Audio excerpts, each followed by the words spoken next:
One mother wrote, "I hope my daughter will be a voice of the people in the House of Representatives." Another mother hoped her daughter would become fluent in a second language.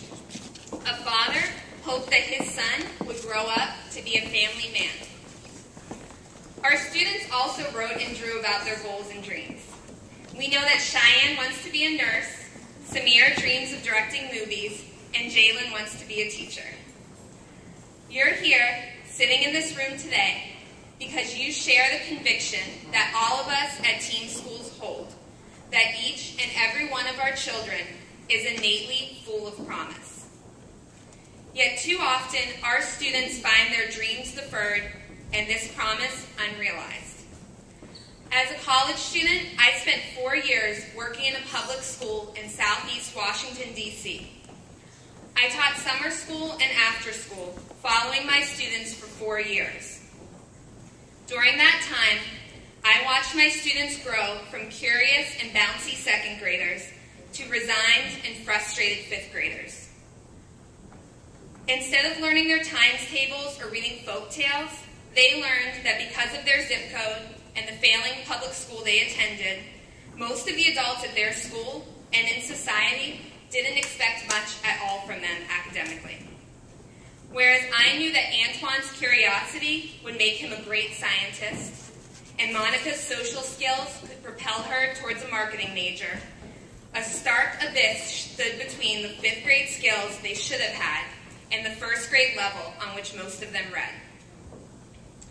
Nationally, studies demonstrate the strong correlation between elementary school performance and future educational attainment. Third grade test scores are the strongest and most stable predictor of future achievement. If you cannot read by third grade, chances are you will face a constant struggle throughout the rest of your years in school. Here in our city, Newark's fourth graders perform an average of 21 percentile points below the state average in English and 16 percentile points below the average in math. Although our teen middle schools have done a phenomenal job of closing the achievement gap, we know that the only way to truly reverse this gap, the only way to provide the world-class education our students here in Newark deserve, is by starting with students before they fall so far behind. As you saw just moments ago, our scholars at the age of 5 have already internalized that they will go to college in 2022. Our biggest challenge right now is during calendar math, getting them to say, what year is it right now? Because all of them are convinced that's already 2022. Our children are full of promise, but it is we as adults, as a school and as a community, who must stand up and stand behind a second kind of promise. This second kind of promise is a pledge. It's an assurance that the road to college in 2022, though a long one, will find teen students, families, and parents there for one another every step of the way.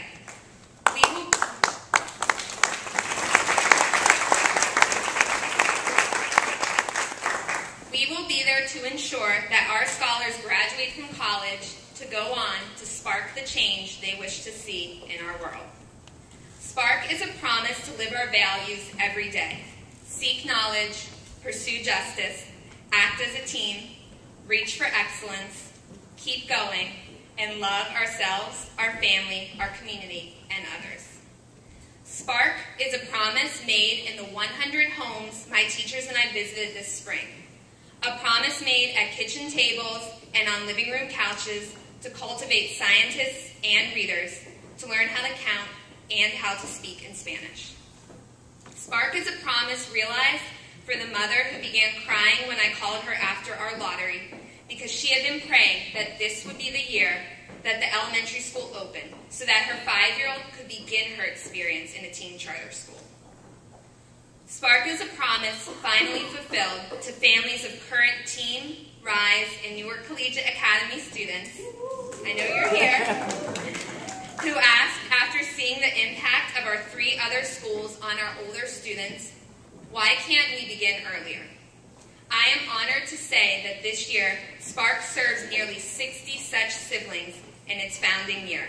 This is truly a family affair.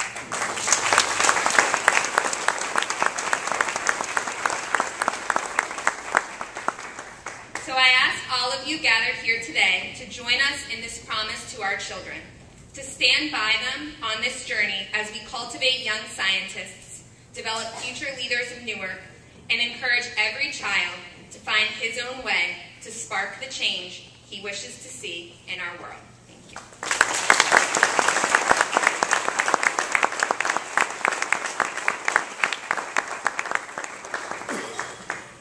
And now, it is my pleasure to introduce one of the parents of our founding Sparksters. We call them our founding families.